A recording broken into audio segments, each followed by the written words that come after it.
Olá, minha gente, bom dia, aqui é o pastor Nassif trazendo a palavra de Deus para você com a esperança de que a palavra de Deus possa entrar num cantinho precioso do seu coração e fazer bem a você, às suas emoções, à sua alma, à sua mente, e que a palavra de Deus também possa trazer desafios a você neste dia.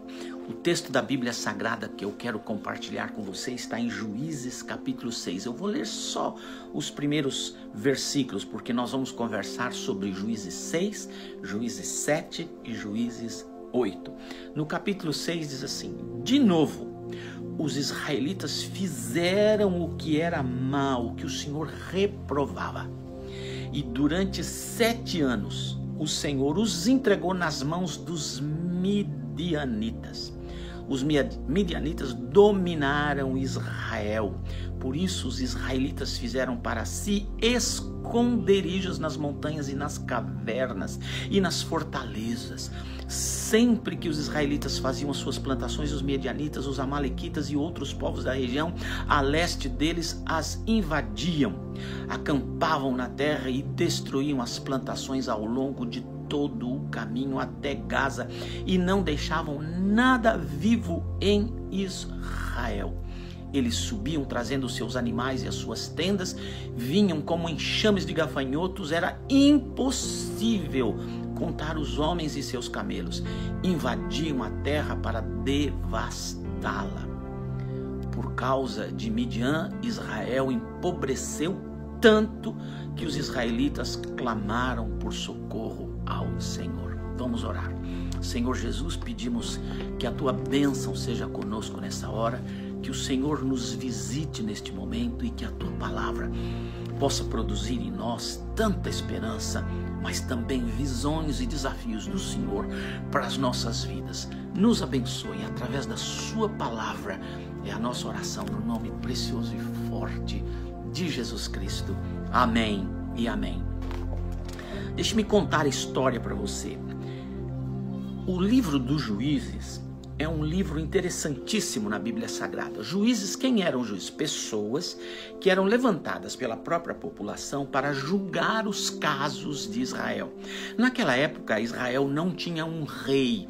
Eles tinham um estilo de governo, entre aspas, teocrático, ou seja, eles obedeciam às orientações de Deus através dos seus juízes, uma espécie de governo. Acontece que cada vez que Israel se afastava do Senhor e fazia o que Deus reprovava, e o que é que Deus reprovava? Idolatria. Eles iam adorar deuses estranhos. 2. Fraude, perversão, roubo, traição. 3. Desconsideração da vida humana.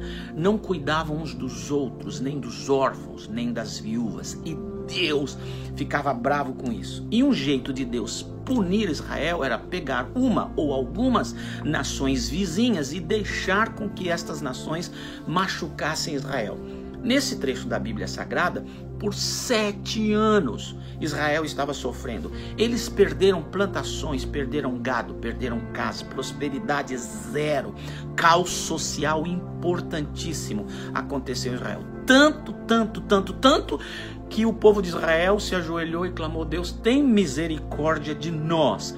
E no ambiente desta oração de convicção de pecado, convicção de que estavam com a vida errada, por isso estavam sendo punidos, convicção de uma necessidade de retorno ao Deus verdadeiro, Deus levanta um rapaz chamado Gideão. Gideão estava num lugar onde eles costumavam amassar as uvas para fazer vinho, e ele estava cuidando de trigo ali dentro, escondido, porque se os midianitas percebessem que Israel ou qualquer israelita estivesse cuidando da lavoura, eles invadiam só para quebrar. Eles eram os chatos. Sabe aquela pessoa chata que só existe para acabar com você, só existe para te machucar, só existe para te atormentar? Não, para aí, tira esse pensamento. Não estou falando daquela senhora, mãe de sua esposa. Não. Mas esse tipo de pessoas, às vezes, que vêm só para atormentar, eram os midianitas. Eles destruíam qualquer iniciativa dos israelitas. Olha, vamos construir isso, eles destruíam. Vamos fazer aquilo, eles impediam. Vamos plantar aquilo, eles queimavam. Vamos criar gado, eles matavam. Eles destruíram a iniciativa do povo. O povo perdeu a iniciativa. O povo começou a se entregar àquela situação de maneira horrenda, até que cai a ficha, eles se arrependem. Então Deus vai visitar um menino chamado Gideão, que está trabalhando escondido. Deus vai falar com o Gideão, fala: Gideão, eu tenho um plano para você, eu vou te usar para você destruir os medianitas como se eles fossem um só homem. Sabe qual foi a reação do Gideão? Duas. Primeira, ele culpou Deus. Ele disse: Deus, você não tinha prometido que você tirou o nosso povo da terra do Egito, trouxe para uma terra prometida? Nós estamos vivendo na terra prometida, na terra que mana leite e mel. Como é que nós estamos vivendo na terra prometida e o Senhor deixa os midianitas roubar tudo que é nosso? Que Deus é esse que está deixando a gente passar por toda essa aflição? Poxa, Deus, estou decepcionado com você. Primeira coisa. Segunda, Deus fala assim: não, cara, eu tenho uma estratégia, eu sei o que eu estou fazendo e eu preciso de você no meu projeto para libertar Israel dos midianitas. Aí o Gideão tenta escapar com a segunda maneira. Qual é? Senhor, eu sou um cara inexpressivo no meu país, eu sou um zero à esquerda, eu sou um mané, eu sou pobre, eu sou o último filho de meu pai. Ninguém vai dar trela para mim, esquece, vai procurar alguém importante, porque eu não tenho nenhum valor, nenhuma importância para nada. Quem era Gideão nesse momento? Gideão era um homem que, em vez de reconhecer seu pecado, estava acusando Deus pela desgraça que o seu país estava vivendo. Segundo, Gideão era uma pessoa de baixíssima autoestima, alguém que se desvalorizava. E deixe-me dizer uma coisa para você: se as pessoas desvalorizarem você, não tem problema. Se os seus pais desvalorizarem você, não tem problema. Se a sua professora desvalorizar você, não tem problema. O problema é quando você se desvaloriza. A professora de um menino judeu chamado Albertinho, ele era tão ruim para aprender, que a professora mandou ele de volta para casa e disse para os pais: olha, é melhor vocês não trazerem mais seu filho para a escola, porque ele tem algum retardo mental, ele não vai aprender nada. Mas os pais amaram o garoto, disseram que ele era importante, e mais do que tudo, ele creu que ele era importante. E esse menino voltou para a escola e estudou. O nome do Albertinho, ele é mais conhecido como Albert Einstein. Ele foi considerado um zero à esquerda por uma professora, mas ele não se considerou um zero à esquerda. Sabe o que o Einstein disse uma vez? Onde há um sonho, há um caminho. Mas o Gideão era esse cara pra dentro, baixa autoestima, não sou ninguém, zero à esquerda, sou pobre, sou o último filho da minha família, ninguém me conhece, nem os meninos da rua sabem meu nome, como é que Deus vai me usar? Baixíssima autoestima. Mas Deus vai usar esse cara aí. E deixe-me dizer uma coisa importantíssima para você: o Senhor Deus realiza atos extraordinários por meio de pessoas ordinárias. Ordinária não no sentido negativo de xingar, mas de ser uma pessoa comum. Então eu vou mudar minha frase para você entender bem. Deus realiza atos extraordinários no planeta por meio de pessoas comuns. E é isso que Deus vai falar para o nosso amigo Gideão. Gideão, eu quero te usar. Outra coisa que você vai aprender na Bíblia Sagrada, que é muito interessante, é que os heróis da Bíblia eram pessoas como eu e você. O Tiago lá na frente vai dizer que os profetas eram pessoas sujeitas às nossas mesmas coisas, mas oraram com fé, fizeram coisas maravilhosas, mudaram países, derrubaram tronos e imperadores, fizeram milagres. Deixe-me dizer uma coisa para você: os heróis da Bíblia são pessoas humanas, não são super-humanos, são simplesmente gente. Os heróis da Bíblia têm dificuldades emocionais, como Gideão tinha, baixa autoestima, e físicas. Era o mais novinho da família, como qualquer pessoa. Os heróis da Bíblia têm os mesmos traços de personalidade e mais, de fragilidade que qualquer ser humano tem.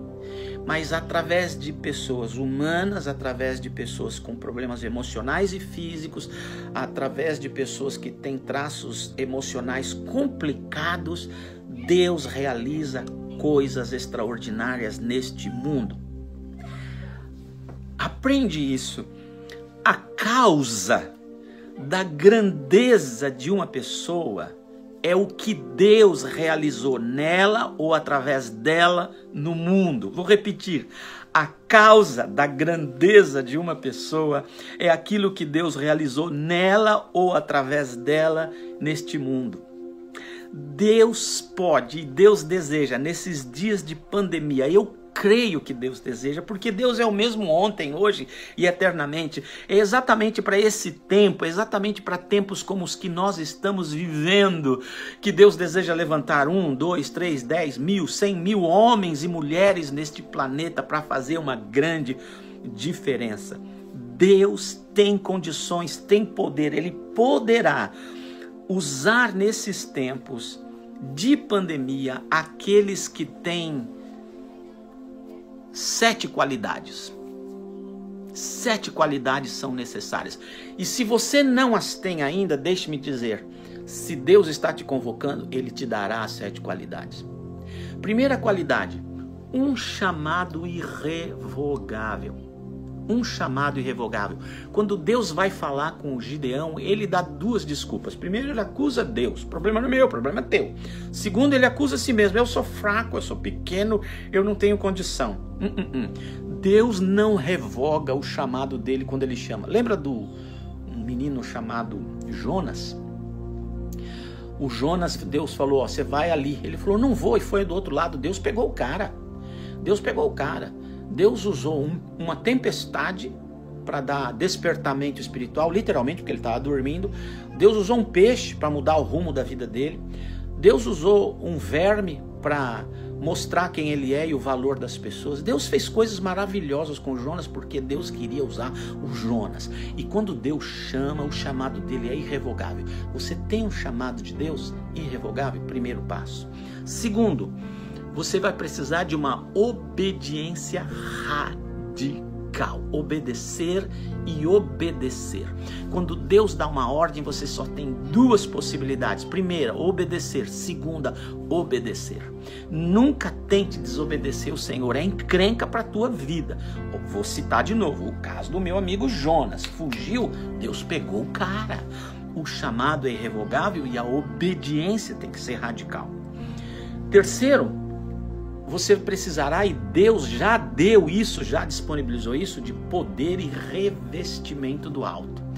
Quarto, uma comunhão constante. Quem tem comunhão com Deus é a pessoa que vai ser usada para transformar, impactar, transformar este planeta nesta hora. Quinto, submissão absoluta, incontestável às estratégias divinas para você e para mim. Sexto, coragem para enfrentar o impossível, enfrentarmos gigantes, precisaremos coragem. Sétimo, glorificação a Deus sempre de forma absoluta e inegociável. Vamos aprender um pouquinho a respeito deste chamado do Gideão. Em primeiro lugar, a Bíblia fala que nós precisaremos de um chamado irrevogável. O que significa um chamado irrevogável? Significa que nós vamos enfrentar as circunstâncias, sejam elas quais forem, dentro de nós e fora de nós. Quando Deus chama, não tem desculpa. Ah, eu sou fraquinho, eu sou pequeno, eu sou zero à esquerda, ninguém sabe de mim. Não há desculpas. Você vai ter que enfrentar. Quando Deus chama, Deus nos chama para o enfrentamento de situações insustentáveis. É nessa hora que Deus quer você e me quer e nos quer. É nessa hora que Deus deseja que seus filhos estejam dizendo amém ao que você está me pedindo, Senhor. Eu aceito isso, que essa que esse chamado é para o enfrentamento de uma circunstância insustentável. Havia pouca paz em Israel, havia pouca prosperidade em Israel. E Deus está dizendo para o Gideão: Gideão, você faz parte do meu plano para expulsar os medianitas, trazer de volta a paz ao seu povo, trazer de volta a prosperidade ao seu povo, porquanto aquele povo vivia com medo, sem dinheiro, sem comida. Você não percebe que nós estamos vivendo dias muito parecidos agora? É nesta hora que nós precisamos aceitar este chamado irrevogável da parte do Senhor. Em segundo lugar, uma obediência radical. Você só vai poder ajudar a comunidade lá fora depois de limpar o seu próprio quintal. Você só vai poder ajudar a comunidade lá fora depois de limpar o seu próprio quintal. Lembra que o Senhor Jesus Cristo disse uma vez: como que você vai tirar o cisco do olho do outro se tem uma trave no seu? O que Deus falou para o Gideão? Gideão, no quintal da tua casa tem um poste ídolo para Baal. O seu pai Joás está adorando um ídolo no quintal da sua casa. Pensa bem, Gideão, como é que eu vou te usar para limpar essa idolatria de Israel se a sua casa é idólatra? Vai lá e destrói o altar de Baal da tua própria casa. Você tem que ser modelo, exemplo, agora, já, tem que obedecer. E não havia alternativa nenhuma para ele, ele teve que obedecer. E ele fez isso, ele rebentou com aquilo, botou fogo em tudo. No dia seguinte a vizinhança percebeu que lá no quintal do Joás e o pai do Gideão, o altar fora destruído, e um conversa daqui, conversa dali, investiga dali, e a gente nunca consegue fazer as coisas sem que ninguém veja. Ele tentou fazer de noite, às escondidas. Aí descobriram que era o Gideão. Foram na porta da casa dele. Quando chegaram lá, foram falar com o pai dele: escuta aqui, teu filho destruiu o nosso altar do nosso Deus. E sabe o que aconteceu naquela hora? O Joás falou assim: escuta aqui, se o Baal é Deus, ele não se deixaria ser queimado. Para pensar. Que Deus é esse que a gente bota fogo nele? Que Deus é esse que a gente precisa carregar nos braços para levar para cá e para lá? Isso não é Deus. Sabe o que aconteceu naquele momento? O Gideão deixou de ser o menino mais novo, deixou de ser o neném da casa. Naquele momento, o homem que apareceu em Gideão trouxe o homem no pai de Gideão.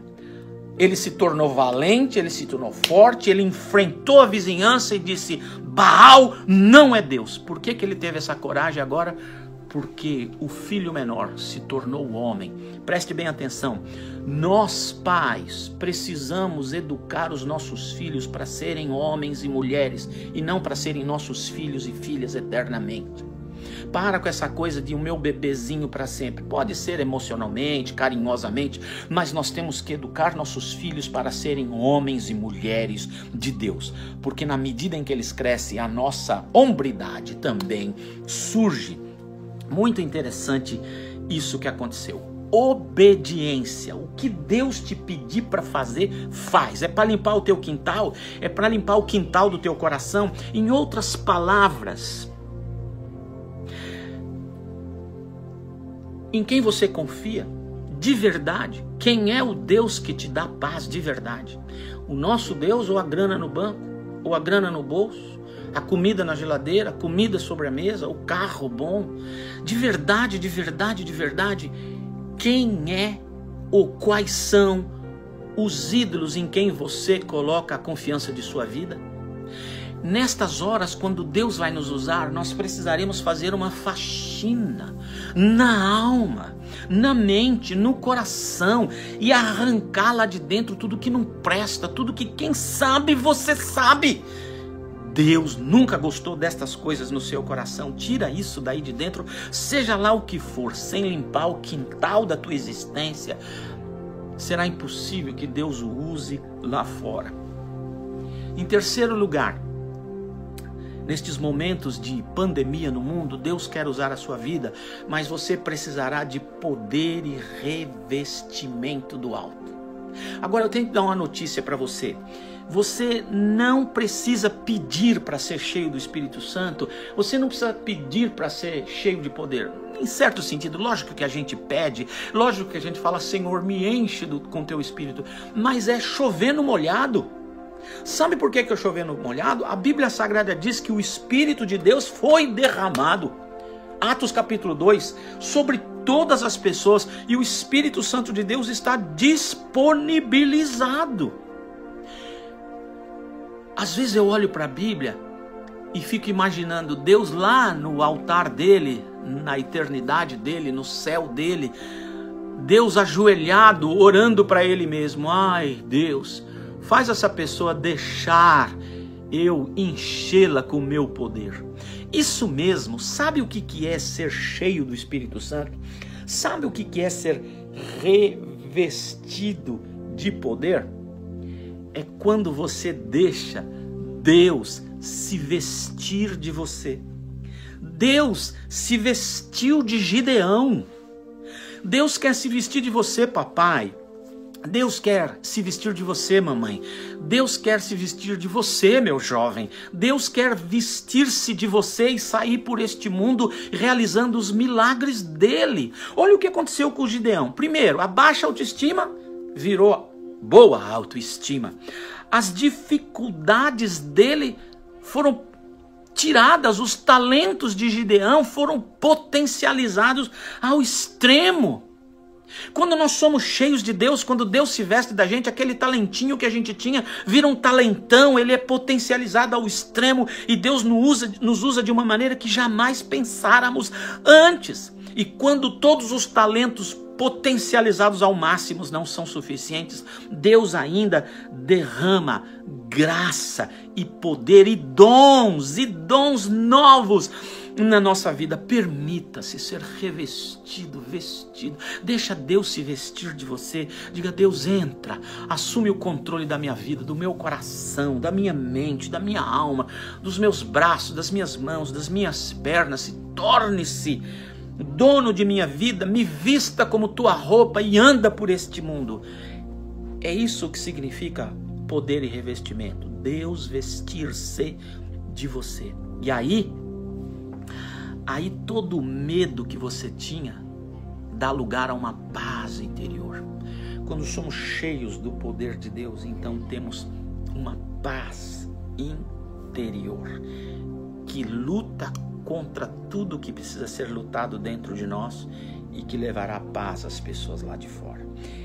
Quarto lugar, precisamos de um chamado irrevogável, precisamos de uma obediência radical, precisamos de poder e revestimento para sermos resposta de Deus a este mundo, mas em quarto lugar, nós precisaremos de constante comunhão com o Senhor. O que é essa comunhão com o Senhor?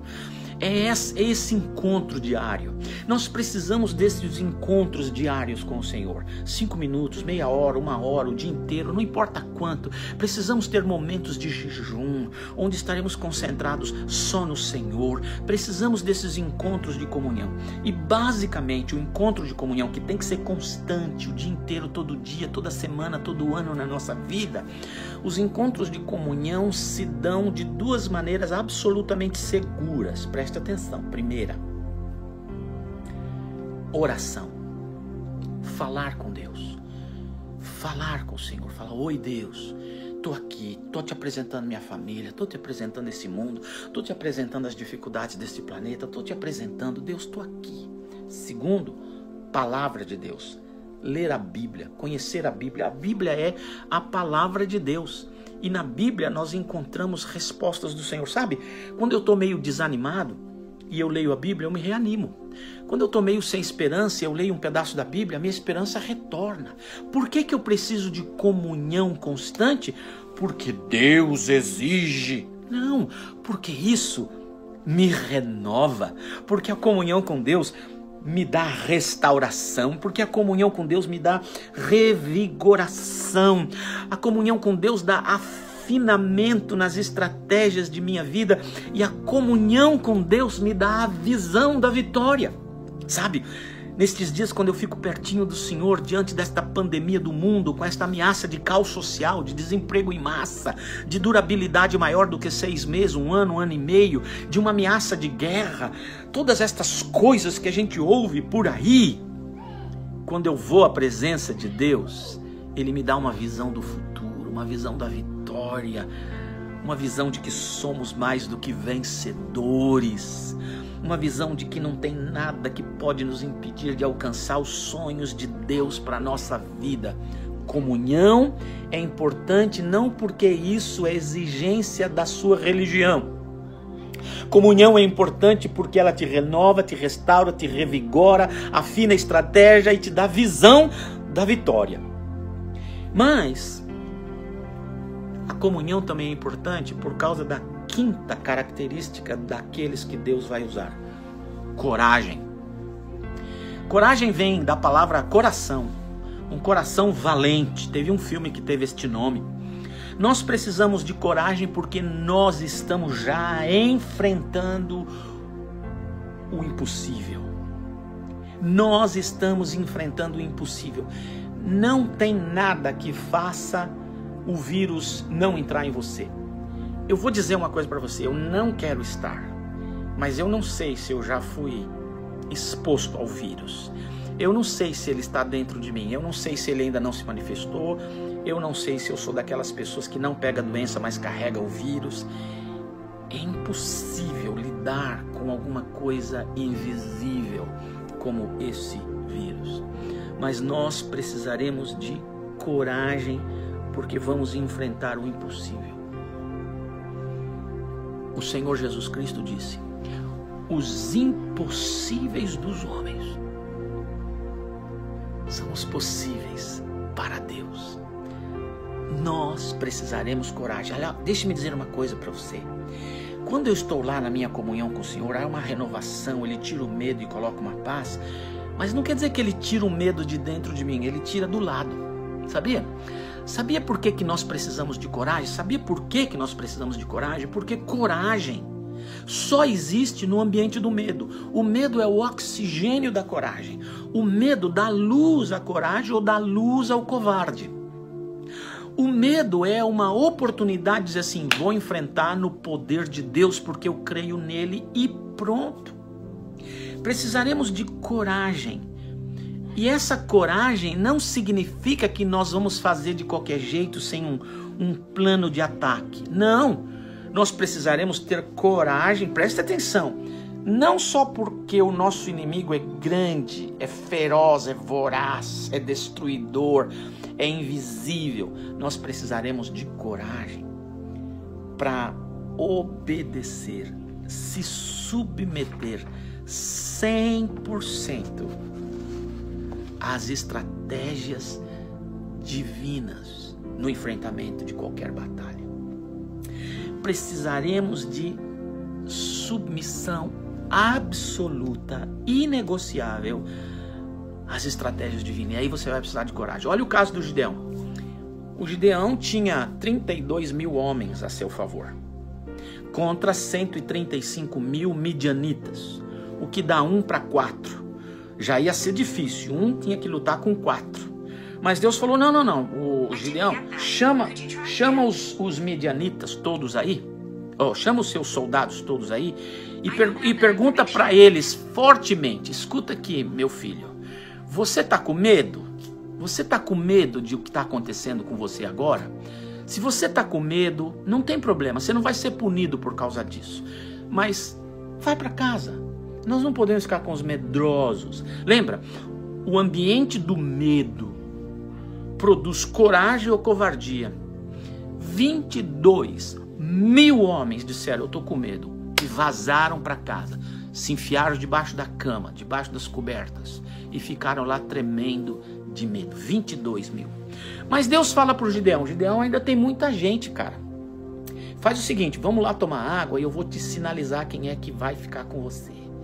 E Deus diz para o Gideão: Gideão, tá vendo esses 300 camaradas aí? Estes são os que lutarão com você. Dispensa o restante. Nessa hora, o Gideão precisou estar submisso às estratégias de Deus. Precisou ter coragem, não tanto quanto para enfrentar o inimigo. Precisaremos de coragem para obedecer o Senhor. E é assim, as estratégias de Deus são impressionantes. O Josafá diz assim: Senhor, nós estamos todos cercados há semanas por inimigos, nós estamos morrendo de fome, tem gente dentro de Israel matando gente para comer, a coisa está feia, você não vai fazer nada por nós? Deus falou assim: amanhã você pega os soldados sem armas, abre o portão, os portões da cidade, bota os caras em frente ao inimigo para cantar um hino e ainda vou dar a letra. O Josafá olhou para os seus soldados e falou: você tem coragem? Falou: Senhor, vamos embora.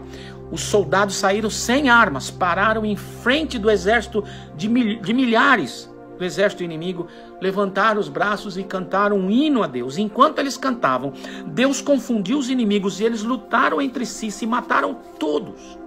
E aqueles soldados sem armas podiam entrar no acampamento inimigo, onde todos estavam mortos, pegaram todos os animais, toda a comida, todo o suprimento, todo o armamento e trouxeram para dentro de Israel.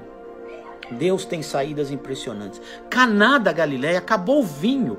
Qual é a estratégia de Jesus? Vai lá e enche aquela tina de água e leva para o mestre Sala. Loucura, nós vamos levar água para o cara que organiza a festa, ele vai despedir a gente. Confiar nas estratégias divinas às vezes demandará mais coragem do que o enfrentamento do inimigo. Pense bem nisso. O profeta falou: Deus vai derramar fogo no sacrifício, mas antes joga água, encharca, muita água. Que loucura! Mas era a estratégia divina. Nós precisaremos estar submissos, completamente submissos àquilo que Deus deseja que façamos. Por quê? Por causa da sétima característica da pessoa que Deus vai usar no enfrentamento destes dias. É a glorificação absoluta e inegociável do Senhor. Lembra o que eu disse logo no início? O Senhor Deus realiza atos extraordinários por meio de pessoas comuns.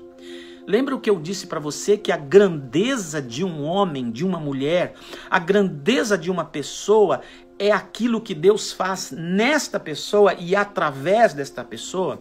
Deus exigirá que ele seja glorificado. Se um judeu, um americano, um brasileiro, um chinês encontrar vacina para o coronavírus, Deus deseja que ele seja glorificado. Deus deseja que alguém diga: foi Deus quem me ajudou. Qualquer coisa que Deus fizer na sua vida e através da sua vida, ele tem expectativa de que você o glorifique, de que você diga: foi ele. As estrelas só brilham quando o sol não está brilhando. Se você, estrelinha, está brilhando demais, é porque você está escondendo o sol. Não faça isso. O que aconteceu com o Gideão? O Gideão, depois que ganhou todas as batalhas, expulsaram e mataram 135 mil midianitas. Ele pediu o seguinte para os soldados: eu quero uma argola de ouro, que os midianitas gostavam de usar a argola de ouro, para cada midianita que foi morto. Deram então para ele, jogaram num manto 135 argolas de ouro. E aí ele falou: eu quero um manto dos midianitas. E ele transformou aquele manto num manto cheio de ouro, e infelizmente o povo começou a adorar o manto. E isso foi horroroso para o Gideão. Ele, no último momento da sua vida, comete a maior burrada da sua vida. Ele não dá glória a Deus. O pessoal começou a glorificar um manto. Deus não gosta de nenhum tipo de idolatria. E olha como Deus é honesto na Bíblia Sagrada. Ele não esconde os defeitos dos seus heróis. Sabe o que aconteceu com o nosso amigo Gideão? Bem, ele se casou com um montão de mulheres, naquele tempo podia, depois inventaram que não pode mais. Minha mulher também está de acordo, eu também estou de acordo. Aí ele tinha um monte de mulheres, ele teve 70 filhos. Olha só, 70 filhos. E a segunda burrada do Gideão, a primeira é que ele, em vez de dar glória a Deus, ele fez um manto e disse assim, olha, aqui, ó. E todo mundo começou a adorar o manto como se o manto fosse alguma coisa para ser adorada. E a segunda burrada dele é que ele teve 70 filhos com suas esposas, que eram legitimamente esposas dele. E um filho com uma prostituta. Esse menino se chamou Abimeleque. Mais tarde, Abimeleque vai ser um cara sanguinário, vai matar os 70 filhos do Gideão, vai matar a parentela de Gideão toda, vai eliminar da face da terra toda a descendência de Gideão e vai matar muita gente em Israel sendo israelita. Deus desejará de você e de mim glorificação absoluta a Ele. Não perde isso de vista. Do começo ao último segundo da tua existência, Deus precisa ser glorificado por sua vida. Que triste, né?